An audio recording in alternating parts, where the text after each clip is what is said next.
তোমার ঈদ ভালো কাটুক আর না কাটুক, রিয়াল মাদ্রিদ তোমাকে সালামি দিয়ে দিছে 100-তে 100। ভাই দেখো, এই গেমটার আগে আমি চিন্তা করতেছিলাম যে আলভারো আরবালোয়া যখন আসছে, সে তো ছিল একটা ফাটাবাসের মাঝখানে, একটা মাইনকার চিপায় পড়ে গেছে, একটা ক্রিটিক্যাল সিচুয়েশনে আসছে, which was not really good, ঠিক আছে।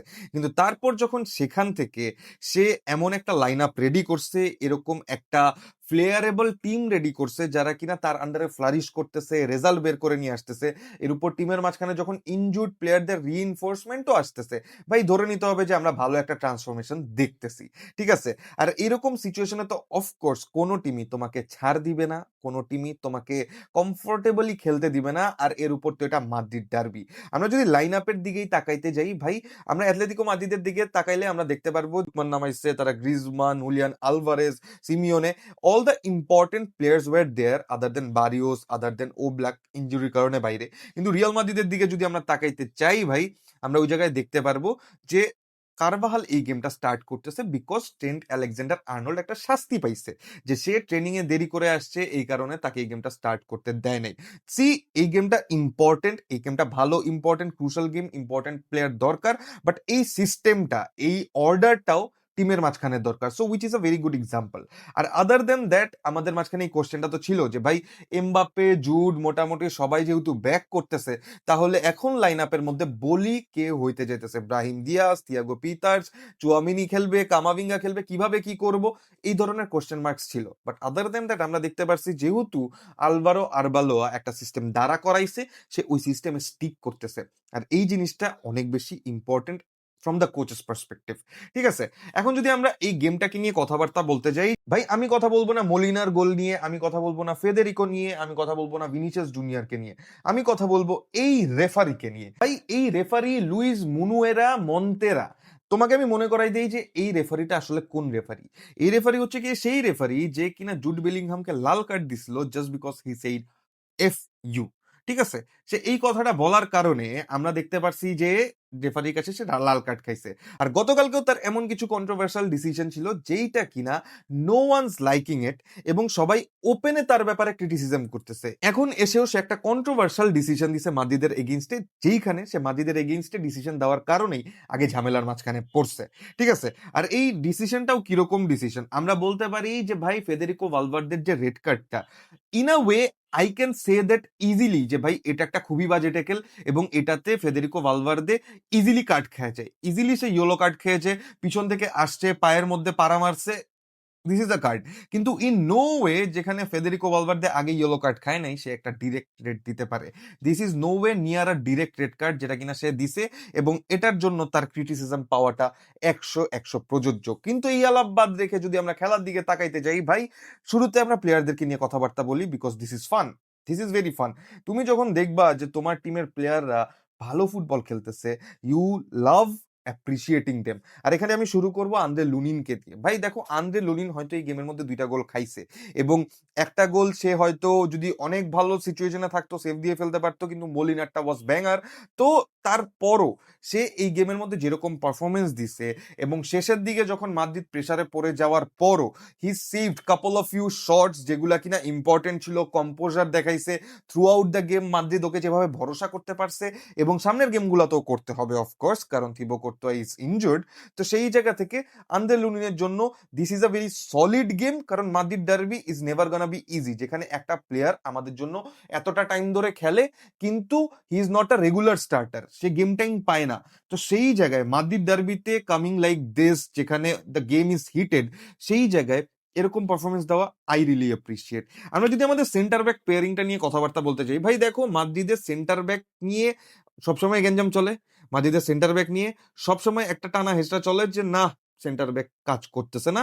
আমরা মোটামুটি রাউল এসেন্সিও খেলাইছি, আমরা ডেভিড আলাবাকে কিছু ম্যাচ খেলাইছি, আমরা রুডিগার যেহেতু ব্যাক করছে রুডিগার খেলতেছে, but now at this point Rudiger আর হুইসেনের যে পার্টনারশিপটা, this is clicking really well. ভাই এটা দিন হুইজেন নিজেও পোস্ট ম্যাচ কনফারেন্সে এসে বলছে যে ওর একটা ভালো পার্টনারশিপ হয়ে গেছে রুডিগারের সাথে, our Rudiger is rigid, our Rudiger is rugged.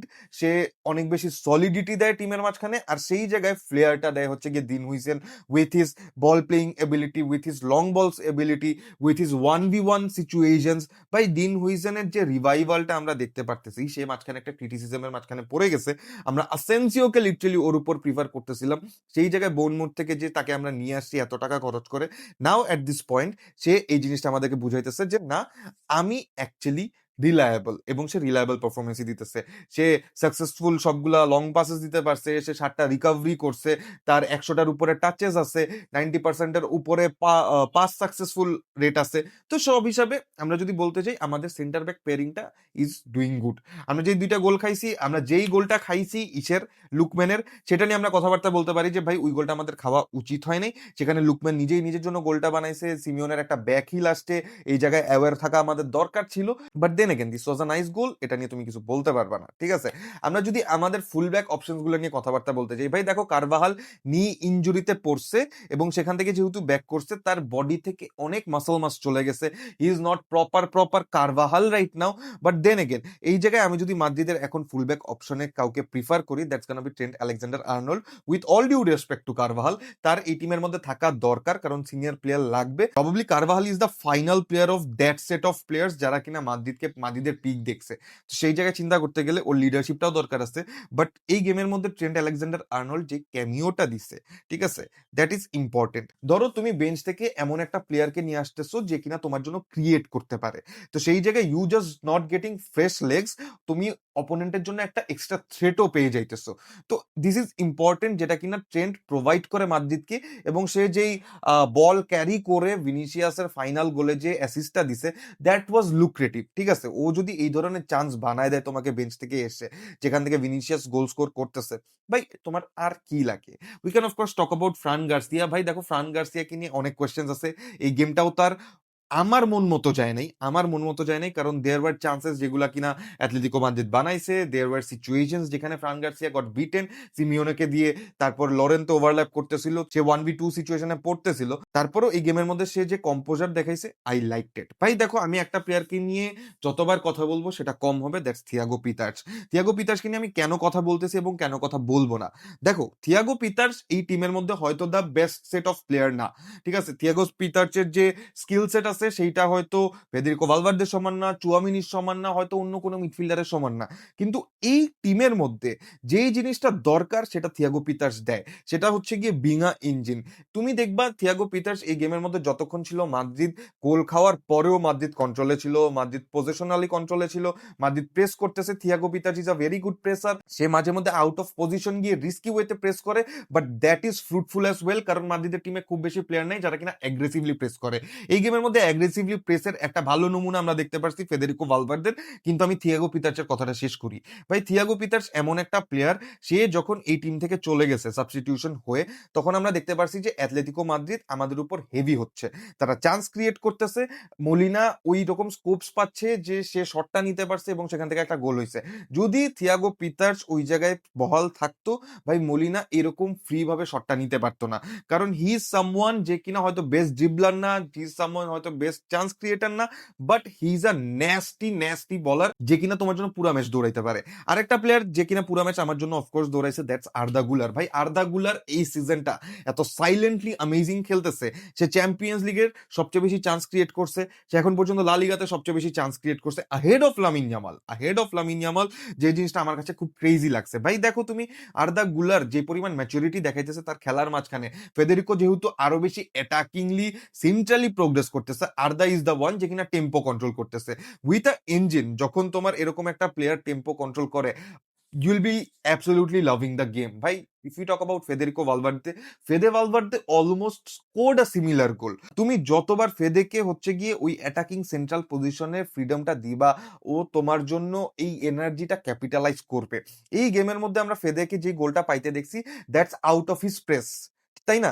তুমি দেখছো যে ফেদেরিকো ভালভার্দে অপোনেন্টকে প্রেস করছে, সেখান থেকে বল উইন করছে এবং সেখান থেকে সে গোলটা স্কোর করছে। দেয়ার ওয়ার চান্সেস যেখানে সে হচ্ছে গিয়ে একটা বারে লাগাইছে, সে একটা ফ্রি কিক থেকে শট নিছে। ফেদেরিকো ভালভার্দে প্রত্যেকটা ম্যাচের মধ্যে এরকম একটা ২টা সলিড গোল কনভার্সন এনে দিবে যতক্ষণ পর্যন্ত আমরা দেখতে পারবো যে সিস্টেমটা এরকম আছে। ফেদেরিকো ভালভার্দের এরকম অ্যাটাকিং সিস্টেমের কারণে আমরা দেখি যে ভিনিসিয়াস জুনিয়রও ফ্রিডম পায়। আমরা দেখি ট্রেন্টও অনেক বেশি ফ্লারিশ করতেছে। আমরা দেখতে পাচ্ছি আর্দা গুলারকেও টেম্পো কন্ট্রোল করতে along with Thiago Pitarch, which is good for Real Madrid, right? কিন্তু আমরা যদি সিচুয়েশন এখন চিন্তা করতে যাই যে ভাই মাদ্রিদের আসলে তাহলে ফ্লটা কোন জায়গায় আছে, দেখো এই গেমের মধ্যে মাদ্রিদ 5 থেকে 6টা বড় বড় চান্স ক্রিয়েট করছে যেখানে আরো বেশি গোল হওয়ার স্কোপস ছিল। আমরা হয়তো ক্যাপিটালাইজ করতে পারতাম, বাট আদার দেন দ্যাট যে জিনিসটা মাদ্রিদের মাঝখানে প্রবলেমে চলে আসে, এই জিনিসটা প্লেয়াররা বুঝতে চায় না যে ভাই আমি যদি প্রপারলি প্রেস করি, আমার পুরা টিমকে একসাথে নিয়ে প্রেস করি, তাহলে আমি বলটা উইন করব। This is gonna be good for Vinicius and Mbappe, যে ভাই ওরা সামনে থেকে গোল স্কোর করতে পারবে, আমার কাউন্টার করা লাগবে না, আমার নিচে থেকে বিল্ড আপের চিন্তা করতে হবে না, আমি গেমটা উল্টা অফ দা বলেও কন্ট্রোল করতে পারবো। যে জিনিসটা আমরা দেখি এই টিমের মাঝখানে, ফেদেরিকো ভালভার্দে যেহেতু প্রেস করে, ব্রাহিম দিয়াস যেহেতু প্রেস করে এবং ইন বিটুইন দ্য লাইন্সের মাঝখানে থাকে, ভাই what a player Brahim Diaz. এই যে এমবাপ্পে নাই এবং তার অনুপস্থিতিতে যে ব্রাহিম দিয়াস ক্যাপিটালাইজ করছে পুরো মোমেন্টামটা, দ্যাট ইজ অ্যাবসলিউটলি অ্যামেজিং। আমি এখন চাবো না ওকে বেঞ্চ করাইতে এমবাপ্পে আসার পরও, কারণ ভিনিসিয়াস যেভাবে ডিরেক্ট থ্রেট হইতেছে, সেই জায়গায় ব্রাহিম দিয়াস একটা এক্সট্রা ম্যান দিচ্ছে হচ্ছে কি আমার মিডফিল্ডে, আবার এর উপরে সে প্রেসের জন্যও যাচ্ছে। সে যখন প্রেসের জন্য যাচ্ছে আমি দেখতে পারি একটা কালেকটিভ প্রেস আসে from Brahim Diaz, from Fede Valverde, from Thiago Pitarch, যারা কিনা ইন বিটুইন দ্য লাইন্সের মাঝখানেও অপারেট করতে পারে, which is good for Real Madrid. Madrid যে ক্যাপিটালাইজটা করতেছে, দিস ইজ লাইক দ্যাট। কিন্তু আমি যখন দেখতে পারবো ব্যাপারটা যে মাদ্রিদ একসাথে প্রেস করতেছে না, মুভমেন্টস নাই, ডিসরাপটিভ এন্ড কালেকটিভ প্রেস করতেছে না, মাদ্রিদ তখন অফকোর্স ডিফেন্সে প্রেসার খাবে, যেটা কিনা আই সি কামিং যখন থেকে হচ্ছে কি এমবাপ্পে স্টার্ট করবে। এখন এটাও একটা প্রবলেম হয়ে গেছে যে জুড বেলিংহাম কোথায় খেলবে, কারণ মাদ্রিদের midfield is almost set. Jude Bellingham is too good for everything. Jude can defend, Jude can create chances, Jude can score goals, Jude can be a very good physical player. Jute can be everything. তো এই জায়গায় Alvaro আরবালোয়া এখন দেখা যাক যে সামনে কি করে।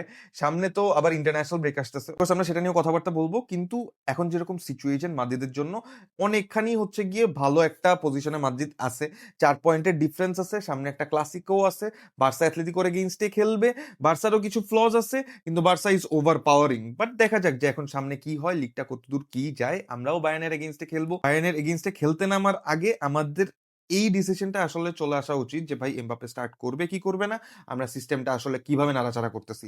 না হলে বায়ার্নের ম্যাচ দিয়ে যদি আমরা সিস্টেম নাড়াচাড়া করি, of course we are gonna be at the back seat, কিন্তু সেটা হইতে দেওয়া যাবে না। So yes case, until the next time, tata.